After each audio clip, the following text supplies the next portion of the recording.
Hello everyone, তোমরা সবাই কেমন আছো? আশা করছি সবাই খুব ভালো আছো। আর আমিও কিন্তু খুব ভালো আছি। আজকে বেরিয়েছি বান্ধবীর বাড়ি যাব বলে। তখন ঘড়িতে বিকেল 4:30 এরকম বাজে। বেটু বলল ডাব খাবে, তাই ওর বাবা ওকে একটা ডাব আর আমাকে একটা কিনে দিল।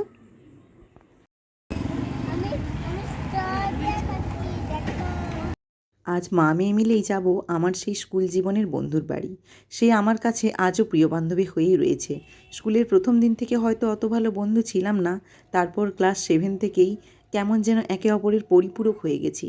তোমাদের কার কার এরকম স্কুল জীবনের বন্ধু এখনও রয়েছে? প্লিজ কমেন্টে জানিও। বাসে ছিল প্রচণ্ড ভিড়, কোনো রকমে বেটুকে বসাতে পেরেছি। বেটুর বাবা আমাদের বাসে তুলে দিয়ে চলে গেল।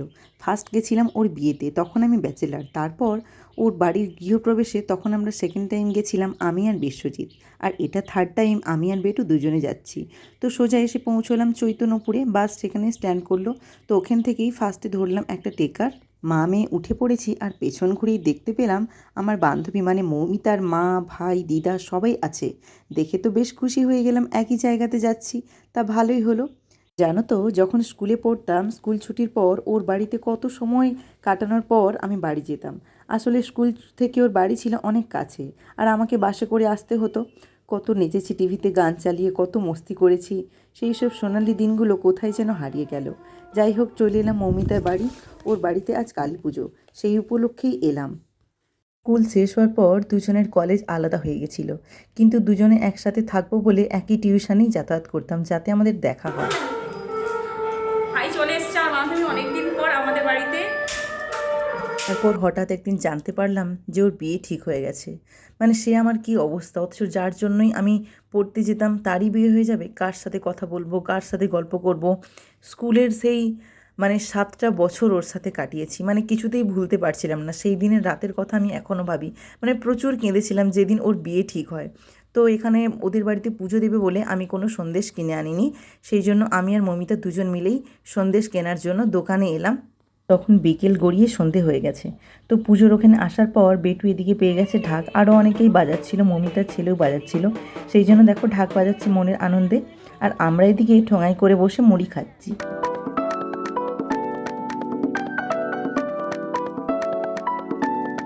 বেটু এদিকে নিয়ে চলে এসেছে গরম গরম কফি। মমিতার হাজব্যান্ডকে বলে ও আবার সাথে বিস্কিটও নিয়ে এসেছে। ও যেখানেই যাবে চা বা কফি, সাথে বিস্কিট না হলে ওর ঠিক চলে না। তো এদিকে বেটুর কফি আর এদিকে আমার মুড়ি খাওয়া শেষ হলো। তো এদিকে শুরু হলো মায়ের পুজো।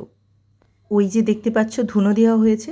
ধুনোর গন্ধে পুরো পরিবেশটা যেন সুগন্ধে ভরে আছে। ধুনোর কাছে আমাদের যে কোনো পারফিউমই হার মানায়, কি তাই তো? আর এদিকে দেখো আমরা দুই বন্ধু মিলে রেডি হয়ে চলে এসেছি। এটা অনেক দিন আগের ভিডিও, সময়ের অভাবে এডিট করা হয়ে ওঠেনি। তো এবার যাব ঘটতকের কাজে। চলো যাওয়া যাক। আর তোমরা সাথে থাকো আর পুরো ভিডিওটা অবশ্যই দেখতে থাকো। এবার একটু ফাঁকা পেলাম, চলো তোমাদেরকে দেখাই মা কত সুন্দর শান্ত স্নিগ্ধভাবে তাকিয়ে রয়েছে। আর বেটু মাকে প্রণাম করছে। ওদের নিজেদের পুকুরেই কিন্তু ঘটতকের কাজটা হবে। তো চলো যাই।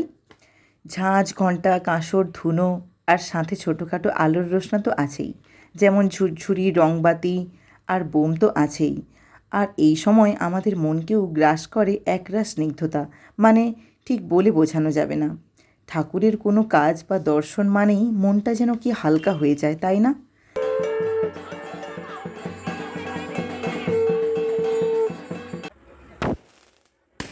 একটা জায়গায় ঠিক আছে, এবার ঠিক আছে।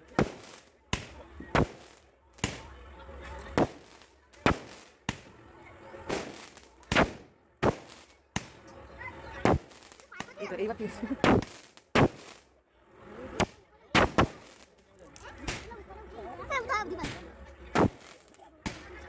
সেদিন ছিল পূর্ণিমা। দেখতেই পাচ্ছ গাছের আড়াল থেকে চাঁদ কেমন উকি দিচ্ছে।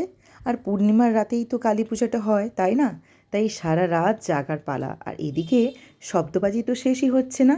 আমরা অপেক্ষায় আছি ওই শব্দবাজি সেরে কখন বাচ্চাদের হাটে ঝুরঝুরি রংবাতিগুলো উঠবে।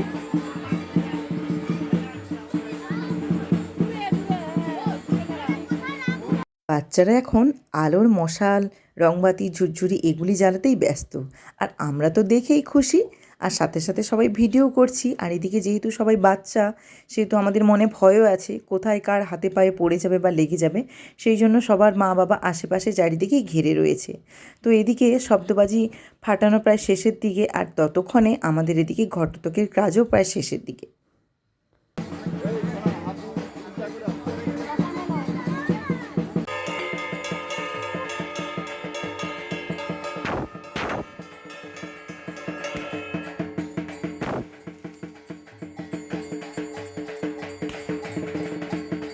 ঘটতক শেষে বাড়িতে এলাম, তারপরেই চলে এলাম রাতের খাবারে। ছিল নান, পরোটা, ছোলা বাটুরে আর পনিরের তরকারি, আর সাথে মিষ্টি তো ছিলই।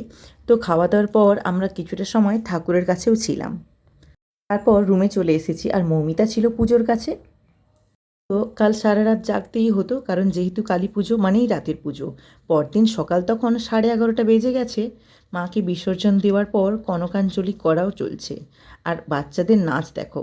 তারপর গেলাম মাকে বিসর্জন দিতে। বিসর্জনের শেষে মায়ের চোখ দুটোর দিকে যেন তাকানো যাচ্ছে না। কাল এত ধুমধুম করে পুজো হলো, আর আজ মার বিসর্জন।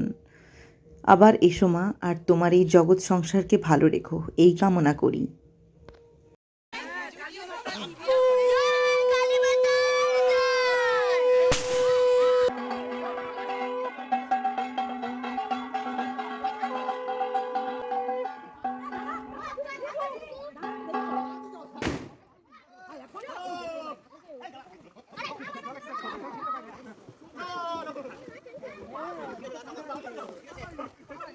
বিসর্জন শেষে সবাই জল ছুঁড়ছে, আর তখন যেহেতু ছিল গ্রীষ্মকাল, সবার জলে যে নেমেছে সবাই, ওঠার আর ইচ্ছেই নেই। দুপুরে খাওয়া দাওয়ার পর ফ্রেশ হয়ে রেস্ট নেওয়ার পর উঠে পড়লাম বিকেলে সোজা টোটোতে বাড়ি যাব বলে। আর দুপুরে ঠিকঠাক বন্ধুর সাথে গল্পও হলো না, যেহেতু সারা রাত ও কালকে জেগেছিল, ও খুব টায়ার্ড ছিল সেই জন্য। তো দেখো এই যে এখানে টোটোটা স্ট্যান্ড করেছে, আর সামনের থেকে স্টেশন, সেই জন্য ট্রেন যাচ্ছে। তো তারপর আমরা আবার একটা টোটো চেঞ্জ করে তারপর বাসে উঠবো।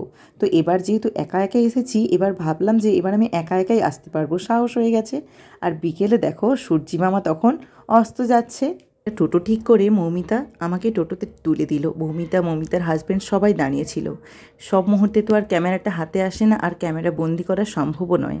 মনটা খুব খারাপ লাগছিল, বন্ধুকে ছেড়ে চলে যাচ্ছি। আবার পরদিন থেকে সেই ফোনেই গল্প শুরু হবে, কী আর করা যাবে। টোটো থেকে নেমে সোজা চলে এলাম স্ট্যান্ডের দিকে। বাসও পেয়ে গেছি।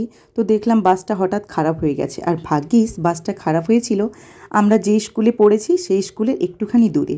তো হেঁটে হেঁটে নিয়ে এলাম বেটুকে স্কুল দেখাবো বলে। স্কুলের নাম চকদ্বীপ হাই স্কুল, যেই স্কুল থেকে আমাদের বড় হয়ে ওঠা, আর ছোটোবেলার শৈশবের সব স্মৃতিগুলো মনে পড়ছিল। এই স্কুল থেকে আমাদের বন্ধুত্বটা শুরু, সেই স্কুলটাও ফাইনালি তোমাদের দেখাতে পারলাম। তারপর বেটুর বাবাকে ফোন করার পর ও স্কুটি নিয়ে চলে এলো, আর আমরা সোজা বাড়ি চলে গেলাম। থ্যাঙ্কস ফর ওয়াচিং, টাটা, দেখা হচ্ছে নেক্সট ভিডিও।